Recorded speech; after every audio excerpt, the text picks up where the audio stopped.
ये पता करने के लिए कि इंसानी दिमाग में लाखों गांजे के ग्राहक बिंदु क्यों हैं।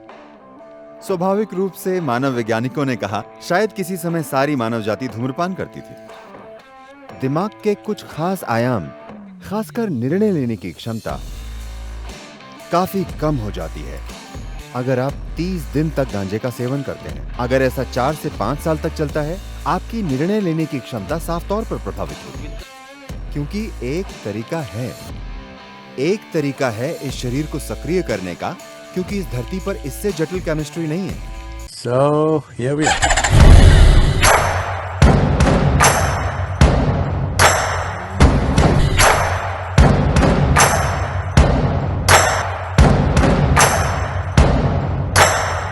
सद्गुरु, YouTube पर आपके एक वीडियो में आपने अपने एक अनुभव के बारे में बताया है जब आपने नाक का विष पी लिया था, और आपने कहा कि उस समय आपका एक हिस्सा नींद महसूस कर रहा था जबकि दूसरा हिस्सा महसूस कर रहा था कि आपके अंदर तेज चमक आ गई है।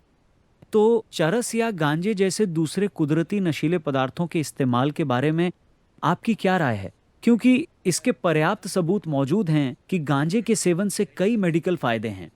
मेडिकल फायदे बीमार लोगों के लिए हैं, है ना?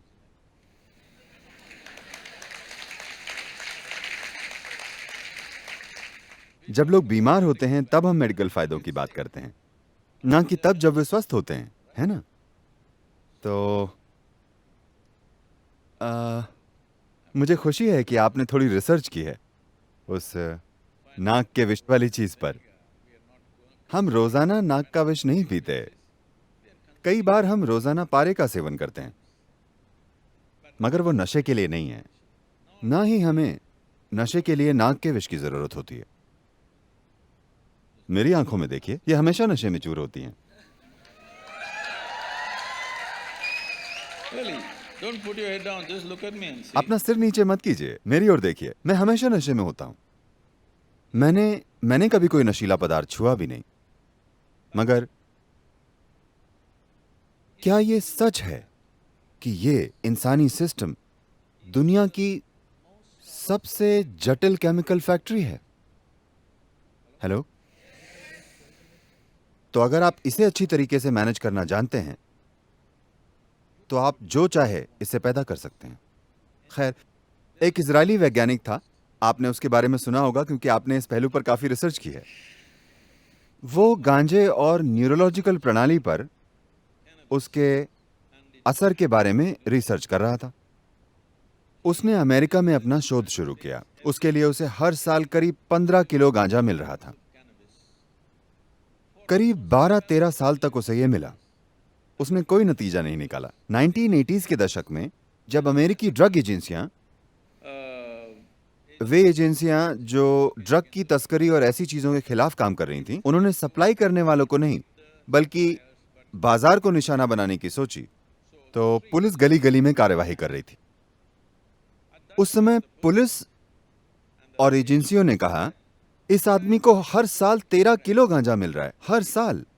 हमें इसकी तरफ से कोई पेपर भी नहीं मिला है, इसे बंद कीजिए। उन्होंने सप्लाई बंद कर दी। फिर वो इजराइल चला गया और दिखाया कि उसने अब तक क्या किया है, और वहां उसे उसकी मनचाही मात्रा में गांजा दिया गया। लगभग 4.5 सालों में उसने निष्कर्ष निकाला। उसने कहा, हमारे दिमाग के अंदर गांजे के लाखों ग्राहक बिंदु हैं। मगर क्यों? तो उसने यह सूचना अलग अलग वैज्ञानिक क्षेत्रों तक पहुंचाई, यह पता करने के लिए कि इंसानी दिमाग में लाखों गांजे के ग्राहक बिंदु क्यों हैं। स्वाभाविक रूप से मानव वैज्ञानिकों ने कहा, शायद किसी समय सारी मानव जाति धूम्रपान करती थी।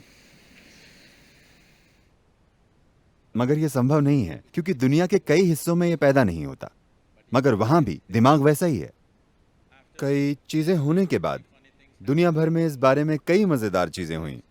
फिर न्यूरोलॉजिस्ट ने बताया कि दिमाग आपसे शरीर के भीतर ही ऐसे केमिकल्स पैदा करने की उम्मीद करता है। वो आपसे धूम्रपान की उम्मीद नहीं करता। ये आपसे वो पैदा करने की उम्मीद करता है ताकि आप हर समय अपने मूड को संतुलित रख सकें। मगर ज्यादातर इंसान निकम्मी केमिकल फैक्ट्री बन गए हैं, या वे बस एक शानदार फैक्ट्री को मैनेज करने वाले घटिया सीईओ बन गए हैं। तो उन्होंने बाहर से नशा लेना शुरू कर दिया है।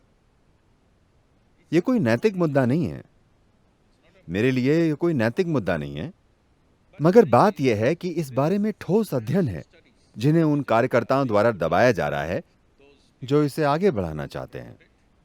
ये दिखाने के लिए ठोस अध्ययन है कि आपकी निर्णय लेने की क्षमता, आपके दिमाग के कुछ खास आयाम, खासकर निर्णय लेने की क्षमता काफी कम हो जाती है अगर आप 30 दिन तक गांजे का सेवन करते हैं। अगर ऐसा 4 से 5 साल तक चलता है, आपकी निर्णय लेने की क्षमता साफ तौर पर प्रभावित होती है। With that kind of mind, with that kind of a इस brain, तरह के दिमाग के साथ अगर आप अदालत जाते हैं और मैं अपना जीवन आपके हाथों में सौंपता हूं, तो मैं नहीं चाहूंगा कि गांजा पीने वाला वकील मुझे मिले, मैं नहीं चाहूंगा कि गांजा पीने वाला सर्जन मेरा ऑपरेशन करे।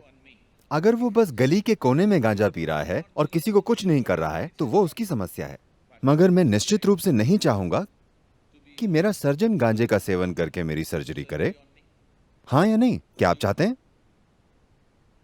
ना ही मैं ऐसे ड्राइवर चाहता हूं, क्योंकि मैं एक खास गति पर गाड़ी चलाता हूं। मैं नहीं चाहता कि नशा करने वाले दूसरे ड्राइवर मेरे साथ गाड़ी चलाएं। मैं नहीं चाहता। न ही मैं अपने लिए ऐसा ड्राइवर चाहूंगा अगर कभी मैं गाड़ी में पीछे बैठूं जो नशा करके गाड़ी चला रहा हो। अगर आप चाहते हैं तो आपकी मर्जी है, मगर हम ऐसा नहीं चाहते। अधिकांश लोग ऐसा नहीं चाहते क्योंकि वे जानते हैं कि इसका नतीजा क्या होगा। तो हम दरअसल मनोरंजन की खोज में हैं। हमने इसे ऐसा बना दिया है। इसका मतलब दरअसल ये है कि आज लगभग 70% अमेरिकी आबादी दवाओं पर है। बाकी दुनिया उनके पास पहुंचने की कोशिश में है। हाँ, बाकी दुनिया उनके पास पहुंचने की कोशिश कर रही है। लोग कम उम्र से ही दवाइयां लेना शुरू कर रहे हैं। बाकी 30% निश्चित रूप से उन चीजों का इस्तेमाल कर रहे हैं जिनकी आप बात कर रहे हैं। सिर्फ गांजा ही क्यों लें, हम थोड़ी कोकेन क्यों ना ले लें, क्योंकि वो ज्यादा जबरदस्त होती है। क्यों? अरे कोई बात नहीं, मुझे कोई फर्क नहीं पड़ता। मैंने आपसे कहा ना कि मेरे लिए ये कोई नैतिक मुद्दा नहीं है। सवाल यह है कि ये आपके जीवन को बेहतर बनाएगा या उसे दबा देगा। ये आपको पूरी तरह आपका जीवन जीने देगा या आपको उसके मुकाबले एक सीमित जीवन बना देगा, जैसे आप अभी हैं या हो सकते हैं। nothing less than what you can do must happen in this life. आप जो isn't it? कर सकते हैं उससे कम कुछ भी इस जीवन में नहीं होना चाहिए, चाहे वजह कुछ भी हो, आपके नजरिए या तनाव या ड्रग या किसी भी वजह से। आप जितना हो सकते हैं उससे कमतर इंसान आपको नहीं होना चाहिए। आपको जीवन अधिकतम ऊंचाई पर ले जाना चाहिए, क्योंकि इस जीवन में सब कुछ बस यही है कि आपके जीवन का अनुभव कितना तीव्र और गहरा है। बस यही महत्वपूर्ण है। And half the time if you're dazed out, और अगर आधे समय आप होश में नहीं रहेंगे तो इस संभावना को आप खो देंगे। आप बस यहीं बैठकर नशे में चूर हो सकते हैं। no. Really? वाकई, सिर्फ मैं ऐसा नहीं हूं, मैं कई लोगों के साथ ऐसा करता हूं। हजारों लोग सिर्फ यहां बैठकर परमानंद में होते हैं। मैं रोज सुबह आपको लाखों लोग दिखा सकता हूं जो अपनी आंखें बंद करते हैं तो उनकी आंखों में परमानंद के आंसू बहते हैं, Dripping. क्योंकि एक तरीका है इस शरीर को सक्रिय करने का, क्योंकि इस धरती पर इससे जटिल केमिस्ट्री नहीं है। हाँ या नहीं, क्या आप मुझसे सहमत हैं?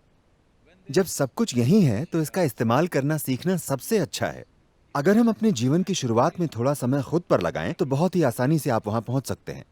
इसकी जगह अगर हम बाहरी चीजें लेते हैं तो उसके बुरे नतीजे हम जानते हैं।